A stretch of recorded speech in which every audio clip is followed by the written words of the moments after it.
Hello, and welcome to Sleep Chapters, a quiet place where every story is an invitation to slow down, breathe gently, and leave the outside world behind for a little while.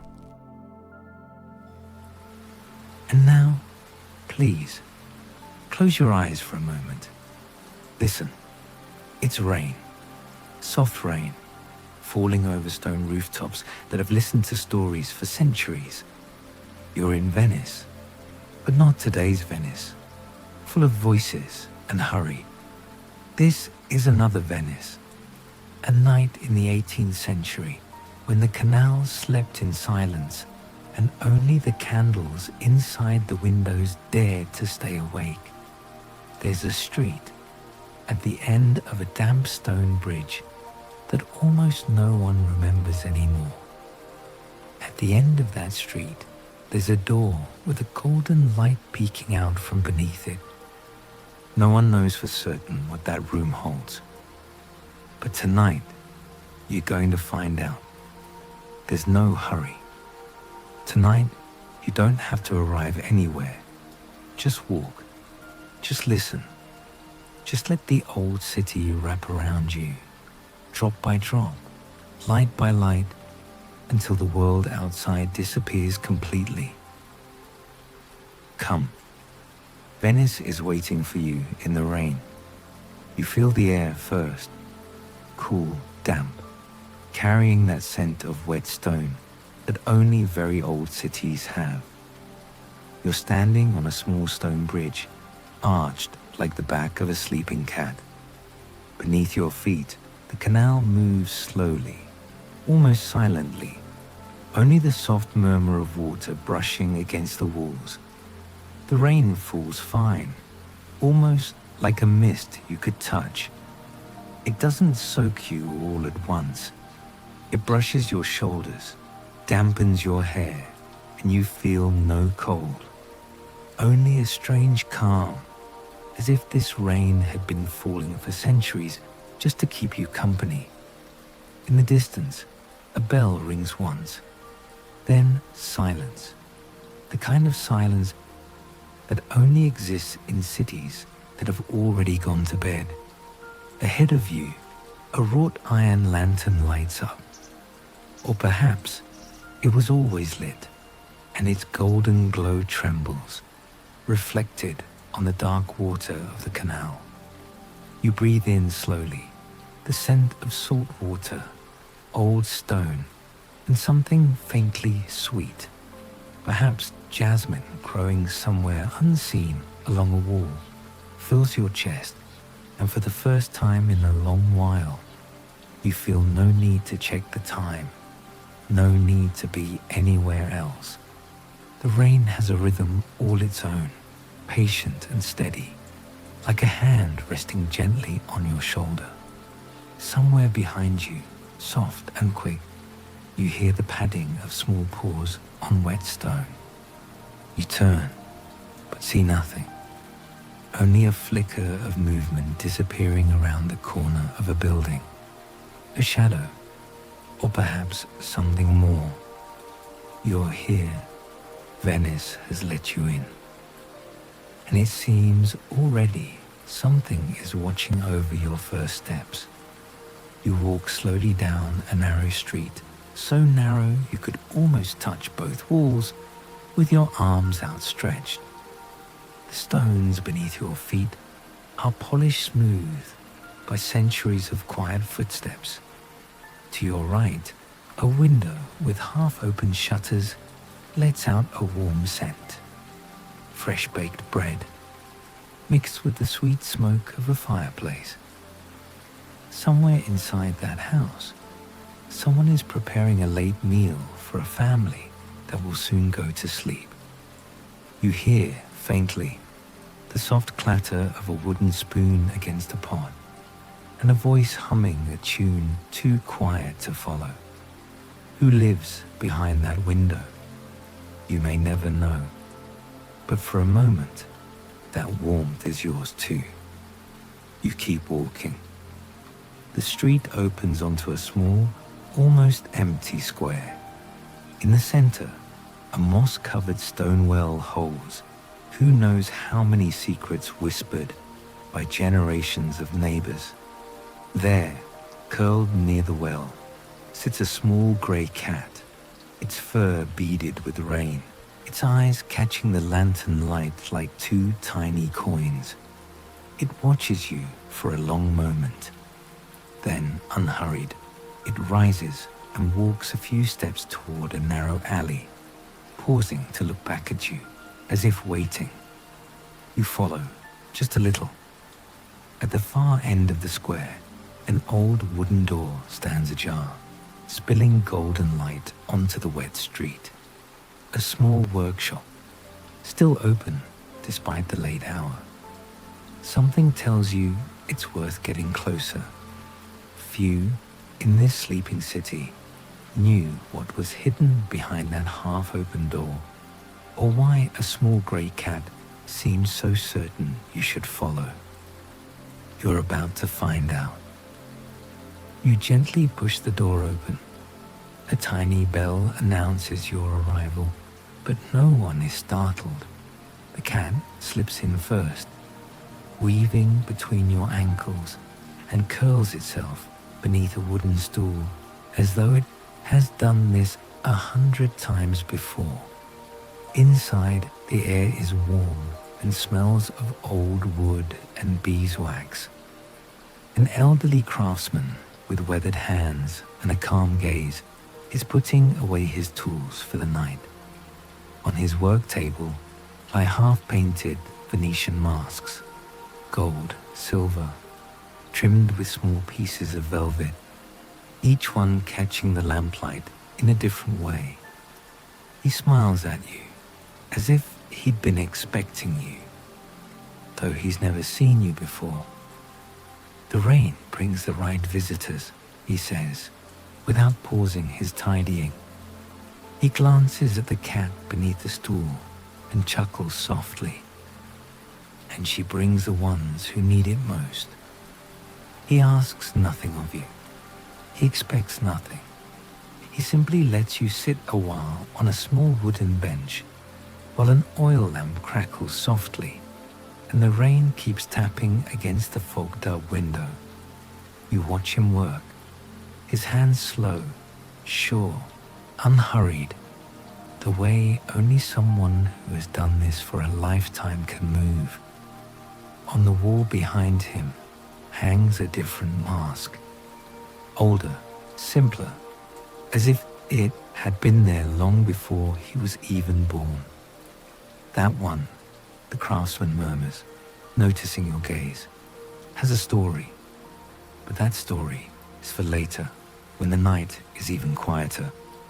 Beside the mask, half hidden behind a shelf of paints, you notice a small stack of sealed letters, tied with faded ribbon, addressed in a careful, old-fashioned hand. The craftsman follows your eyes, but says nothing about them, only turns back to his work, as though some things are simply not ready to be explained yet. You stand, thank him with a small gesture, and return to the street. The question about that old mask, and now about those letters, stays with you, like a warm ember inside your chest. Just outside the workshop, an old man in a long grey coat walks his slow round along the canal edge, a lantern swinging gently from one hand. He is the night watchman, though there is little left in this quiet corner of the city for him to watch over. He nods to you, unhurried, the way people do when they've spent a whole life learning that nothing here needs to be rushed. Quiet night, he says, more to the rain than to you, the good kind of quiet. He doesn't ask where you're headed or why. He simply continues on his slow path along the water, his lantern light swaying softly over the wet stones, growing smaller and smaller until it blends into the golden glow of the sleeping street behind you. Something about his unhurried pace settles into your own steps. You find yourself walking a little slower too, a little lighter, as if his calm had quietly become yours to carry for the rest of the night.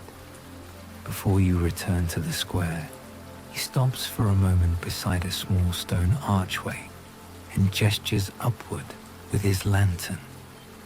Carved into the stone above, worn almost smooth by centuries of rain, is a small relief of a ship.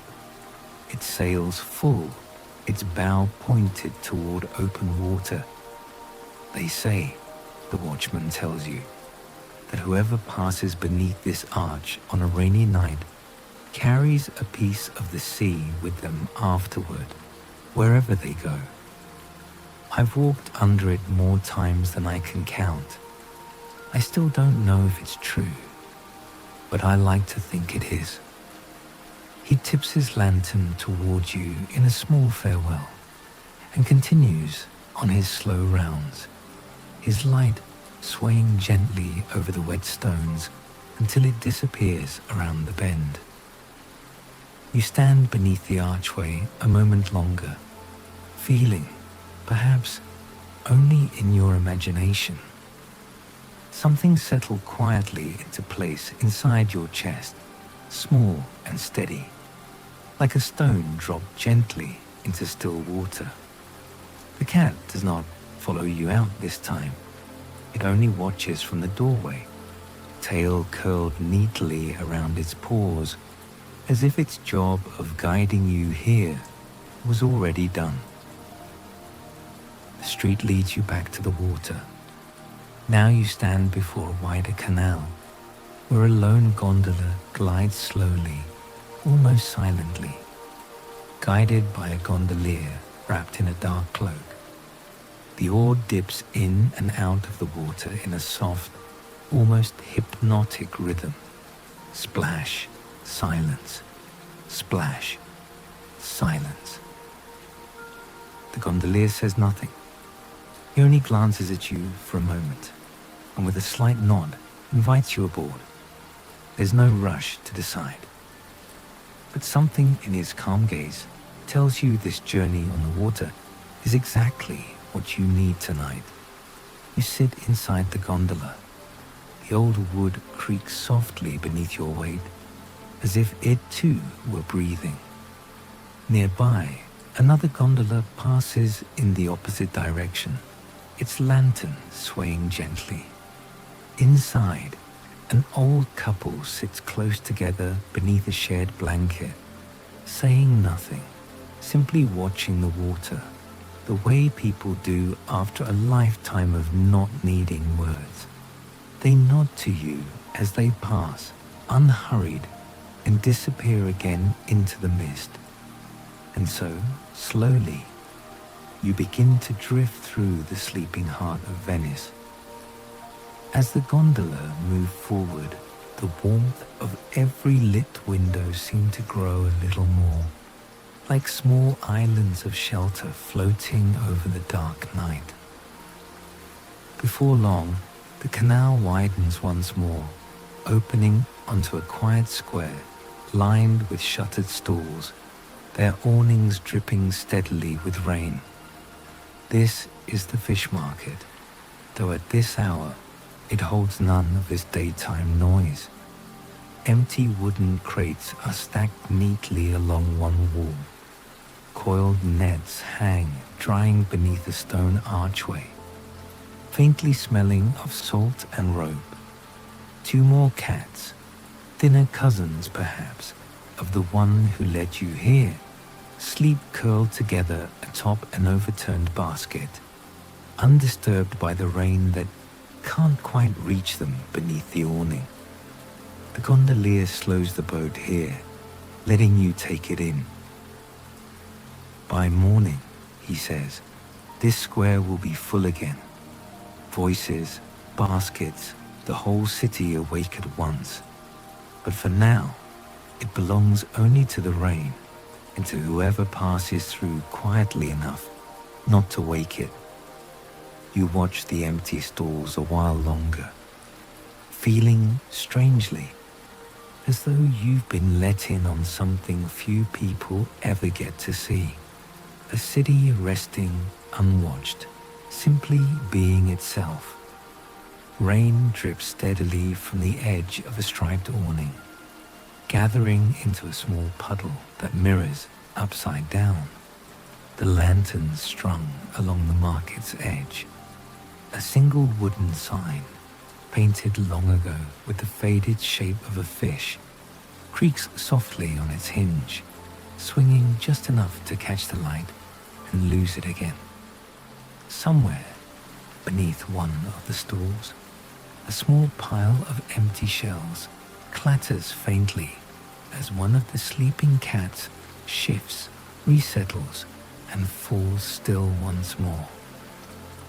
The gondolier lets the boat drift a little longer here, in no hurry to move on, as if he too enjoys this rare, unwitnessed stillness before the market wakes to noise again. The gondola glides beneath a low stone bridge, and for a moment everything falls into shadow.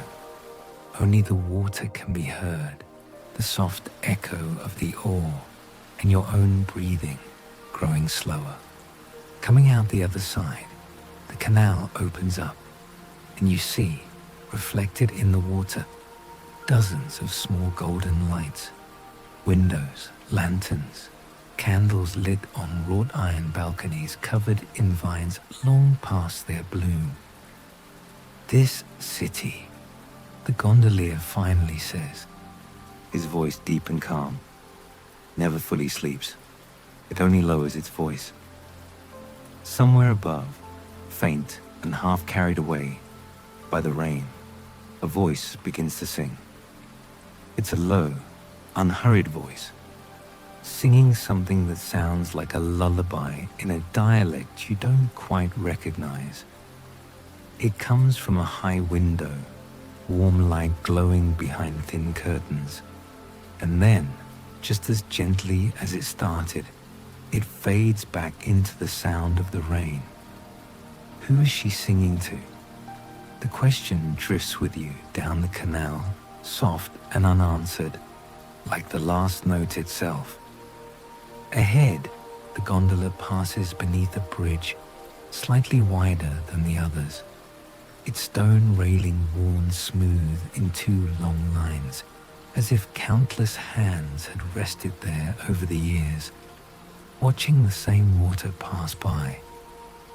They call it the Bridge of Quiet Promises, the gondolier says, slowing the boat just enough for you to look up as you pass beneath it. Long ago, people would stop here to say the things they meant, but rarely said aloud. Some still do, quietly, without ever mentioning it to anyone else. You glance up as you glide beneath it, half expecting to see someone standing there in the rain, but the bridge is empty, its railing glistening under a single lantern, holding, perhaps, nothing more than the quiet weight of everything ever whispered there. The gondola continues on, unhurried, and the bridge disappears slowly behind you, folding itself back into the soft dark of the canal. He points, in the distance, to a small cafe with its lights still on. The windows are fogged from the warmth inside, and you can make out, blurred, the silhouette of a violinist playing a soft melody for a handful of late-night guests. "Would you like to listen?" he asks. You nod, almost without realizing it. The gondola stops beside a small stone landing. You step down carefully, feeling the cold dampness on the steps, and walk into the cafe, following the scent of freshly brewed coffee. Inside, everything is warm. Old stone walls, dark wooden tables, candles slowly melting in bronze holders. The violinist plays a melody you don't recognize, yet it feels like something you already knew, deep inside, from a long time ago. An older woman behind the counter offers you a small, steaming cup without you asking for it. "For the chill from the canal," she says simply, with a calm smile. You sit by the window.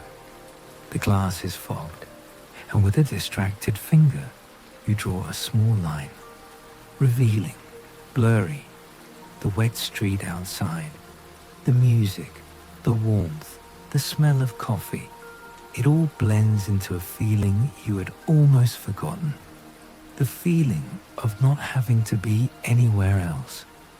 Near the fireplace, an old man in a warm coat sits alone, carefully folding a letter and slipping it into his pocket.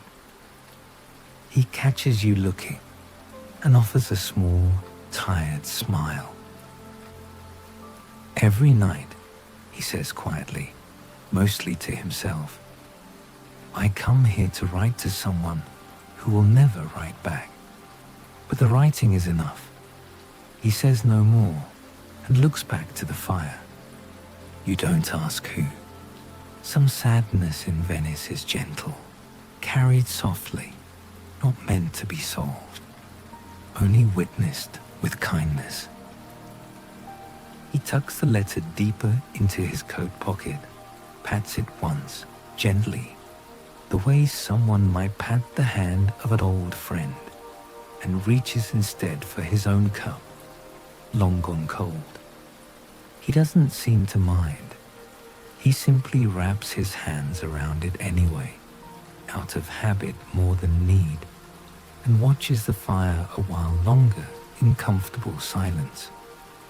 Outside, the rain grows briefly heavier, drumming a little louder against the cafe's fogged windows, and then, just as quickly, settles back into its earlier soft rhythm, as if the whole night were breathing along with the room.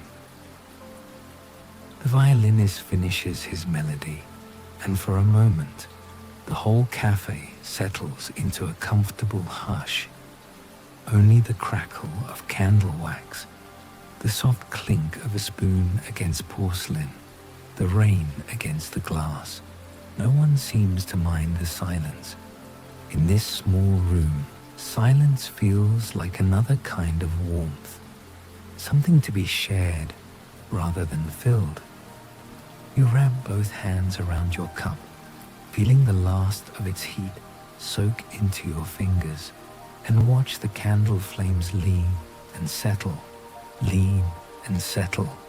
in a rhythm as slow and steady as your own breathing has become.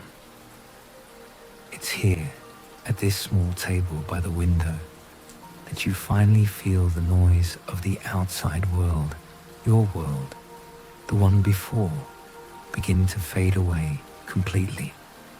Beyond that table, in a dimly lit corner, someone was carefully putting away a worn leather notebook. Soon, you'd understand why. The woman from the counter approaches again, this time carrying a small, worn leather notebook. "Travelers like you," she says, gently setting it on the table, "always find this place on rainy nights. It's an old custom. Each one writes something small, a thought, a memory. No one reads it afterward. It just stays here, kept safe, the way the city keeps everything entrusted to it." You open the notebook, page after page, different handwriting, different languages, all speaking of the same thing, the relief of having found, for one night, a true place to rest. Near the back, one page catches your eye, the same careful, old-fashioned handwriting you noticed on the letters at the craftsman's workshop. You don't read the words. Somehow, it feels enough just to know the same hand passed through both places. You don't need to write anything tonight. It's enough to know that you could. You close the notebook slowly. Outside, the rain keeps falling, steady and soft, as if marking the slow pace of a city that breathes to the rhythm of the water. On your way out, you pause by a small window set into the cafe's stone wall, where a silversmith's shop sits dark and closed for the night. Rows of small silver spoons, thimbles, and delicate hair combs are laid out neatly behind the glass, each one polished to a soft shine that catches the street light in slow-moving glimmers. One piece, tucked towards the back, is different from the rest. A small silver locket, its surface worn smooth by years of handling, shaped like a tiny gondola. It seems to have been placed there not to be sold, but simply to be kept safe, the way certain things are kept not for their value, but for what they quietly remind us of. You linger there only a moment, your breath fogging the cold glass, before continuing on into the soft rain. Leaving the cafe, you decide to walk the last stretch back, letting the gondola drift ahead without you. The street narrows again, and along one high wall, half buried in ivy, you find a small iron gate, locked with a rusted chain, its bars laced with dark green leaves. Through the gate, you can just make out a courtyard beyond, a hint of a stone fountain, a bench beneath a bare wisteria vine, a single candle burning somewhere deep inside. The whole place seems to hold its breath, waiting for someone. You press gently on the gate. It doesn't open. Not tonight, it seems. Still, you linger a moment, listening to the quiet drip of rainwater falling from the ivy leaves, and something about the stillness of that hidden garden settles into you, a promise perhaps for later. You rest your hand against the cool iron bars a moment longer, feeling the dampness of the metal, the small rough patches of rust beneath your fingers. Somewhere deep in the courtyard, wind chimes stir faintly, just once, then fall still again. You step back, and the street seems to welcome you forward again, unhurried, toward whatever waits next. Some doors in Venice don't open right away. They wait for the right moment, the way this night was waiting for you. A little further on, you pass a narrow doorway left open just a crack, warm lamplight spilling from within onto the wet stone. Through the gap, you glimpse tall shelves lined with old maps, rolled and stacked, some so old their edges have curled soft as cloth. A small brass telescope rests on a table near the window, pointed, for no particular reason, toward the rain-soaked sky. An old scholar sits hunched over one unrolled chart, tracing a finger slowly along a coastline that may not exist anymore, murmuring names to himself too quietly to hear. He doesn't notice you standing there, and you don't disturb him. Some rooms, you understand instinctively, are meant only to be glimpsed, not entered. Small proof that even in the middle of the night, someone somewhere is still gently searching for something, unhurried, unbothered by the hour. You continue on, carrying the hush of that small room with you, and the street rises gently toward a small stone stairway, leading up beside an old church tower. The door at its base stands open, and faint golden light spills from within. Curious, you climb. The stairs spiral upward, worn smooth in the center by centuries of footsteps, the sound of your own breathing mixing with the distant murmur of rain against the tower's narrow windows. With each turn of the stairs, the sound of the street below grows fainter, softer, until it disappears almost entirely, replaced only by your own quiet steps and the steady rhythm of the rain. At the top, you step out onto a small stone ledge, and Venice opens beneath you, a quiet map of golden lights and dark canals, rooftops glistening under the soft rain, the whole city hushed and glowing at once. A single bell hangs nearby, unmoving, but you swear you can still feel the echo of the one that rang earlier, as if the whole city remembers that sound long after it fades. From here, you can see it all. The small cafe by the water, the craftsman's workshop with its light still glowing faintly, the ivy-covered gate of the hidden garden. Every place you visited tonight, connected by narrow streets and quiet water, like pieces of the same unhurried story. You stand there a while, simply breathing, letting the height and the rain and the silence settle deep into your chest. Below, a single gondola makes its way home along a distant canal, small and slow, its lantern the only moving light in an otherwise still city. You watch it until it disappears beneath a bridge, and somehow its disappearing doesn't feel like an ending, only a quiet passing from one part of the night into another, the way sleep itself will soon carry you. From above, the city didn't feel far away or foreign anymore. It felt somehow like something you already belonged to. For a while longer, you simply watch the rain fall over the rooftops, tracing the slow path of a single drop as it slides down a nearby tile, joins another, and disappears into a gutter worn smooth by centuries of the exact same journey. Somewhere below, a shutter closes softly for the night. A last candle in a distant window gutters, then goes dark. One by one, in no particular hurry, the city is settling itself to sleep, exactly the way you feel yourself beginning to settle, high above it all, wrapped in nothing but rain and quiet.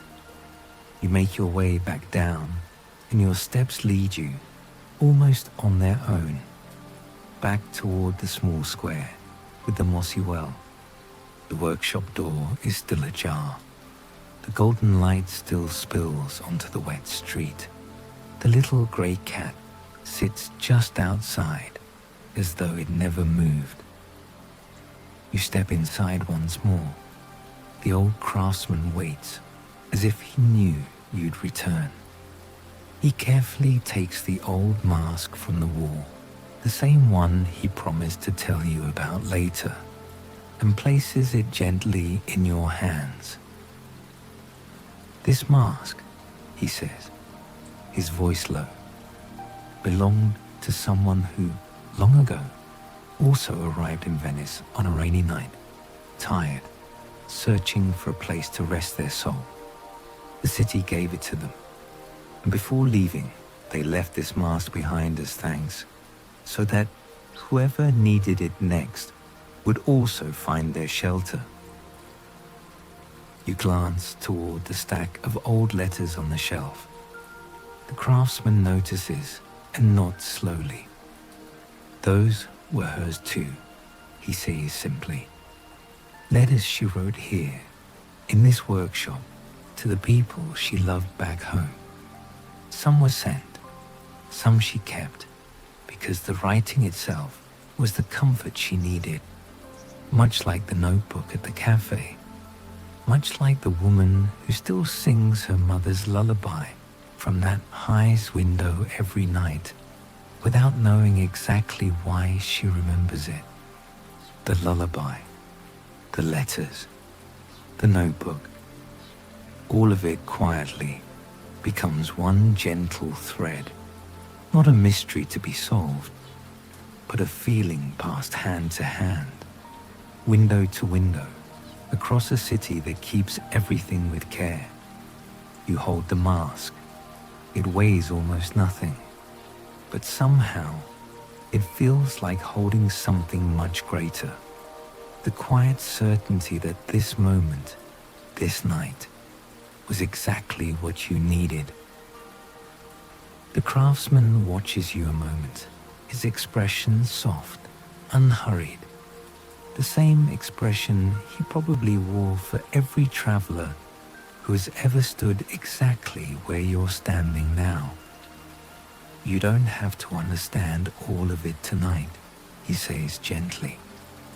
Some nights simply ask you to feel something, not explain it. The understanding, if it comes at all, usually arrives much later, quietly, when you're not expecting it, often right before sleep. You nod, and somehow that's enough. The mask feels lighter still in your hands, not because it weighs any less, but because you no longer feel the need to hold on to it so carefully. You return the mask to its place, carefully, like someone returning something borrowed with gratitude. The craftsman only nods in silence and slowly begins dimming the lights of his small workshop. On your way back through the streets, you pass the ivy-covered gate once more. This time, unexpectedly, it stands open, just a little, as if someone had passed through only moments before. You step inside. The small courtyard is exactly as you imagined. The stone fountain, silent and still, rain gathering gently in its basin. The single candle now joined by two more, flickering warmly beneath the bare wisteria vine. No one is there, but the bench beneath the vine feels, somehow, as if it had been left open for you. You sit for just a moment, letting the quiet of the hidden garden settle over you completely, the last small shelter of the night, offering itself freely, asking nothing in return. When you finally rise and step back out through the gate, the street feels different somehow, softer, quieter, as if the whole city had, without a sound, begun settling into sleep alongside you. You cross one last small bridge, its stones slick and shining faintly under the lantern light, and pause at its highest point to look back, just once, at the way you came. The workshop, the cafe, the garden, the tower, all of it glowing gently through the rain, all of it already becoming something closer to memory than place. You don't need to hold on to it. It will still be here. It always will. You rise from the bench and step back out onto the street. The rain has eased. Now it falls almost in whispers, barely brushing the stones. You walk slowly, unhurried, back toward the small bridge where it all began. Each step feels lighter than the last. Each lantern you pass behind seems to dim a little, as if the city itself were falling asleep along with you. The little grey cat reappears beside you, silent and unhurried, walking a few steps ahead as though leading you home one last time. The water in the canal barely moves. The golden reflections tremble slowly on the dark surface, slower and slower.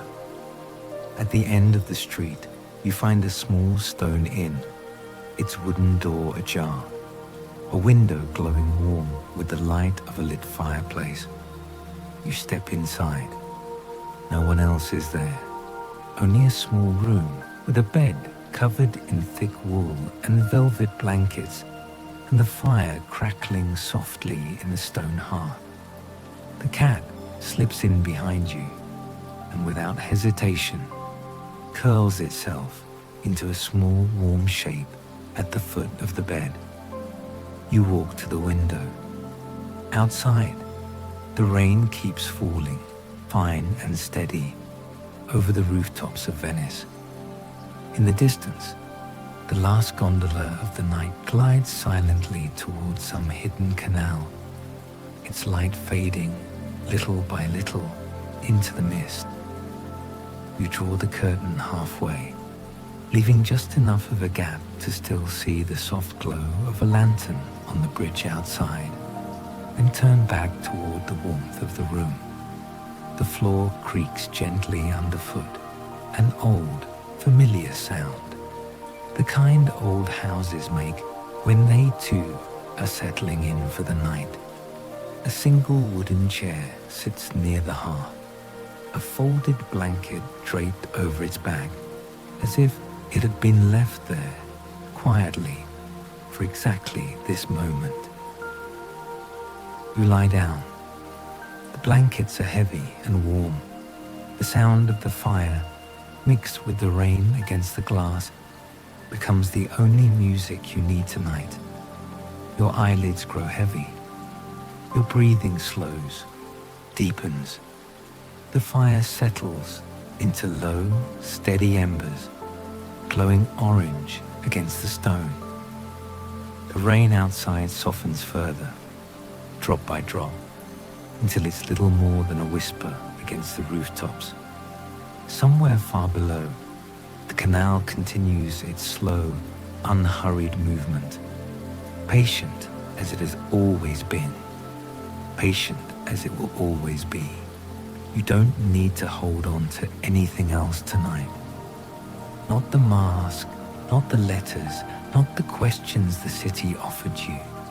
They'll all still be here tomorrow, waiting quietly, the way Venice waits for everyone who needs her. For now, there is only the fire, the rain, the soft weight of the blankets, and the last small warmth of the cat, curled and breathing slowly beside your feet. Let the fire be the only light you need. Let the rain be the only sound. Somewhere outside, the canal keeps moving, slow and patient, the way it has for hundreds of years, the way it will for hundreds more, long after this quiet night has passed into morning, and long after you've drifted somewhere even softer than sleep. Breathe in, slowly. Breathe out, even slower.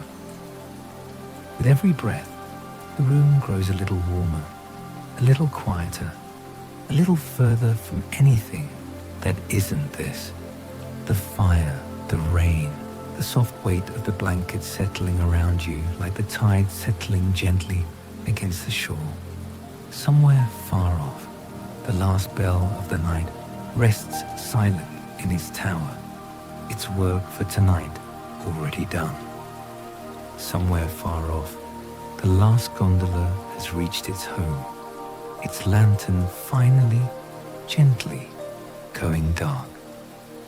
Somewhere far off, a small candle in a hidden garden burns itself down slowly, patiently, asking nothing of the night except to keep it company a little longer. And here, in this small warm room, none of that distance matters at all. Here, there is only the fire settling lower, only the rain slowing further, only your own breathing, steady now, unhurried now, carrying you gently the way the canal carries everything in this city, without rushing, without effort, exactly where it needs to go. The city out there remains just as it always has. The canals silent, the lanterns lit, the water moving slowly beneath the stone bridges.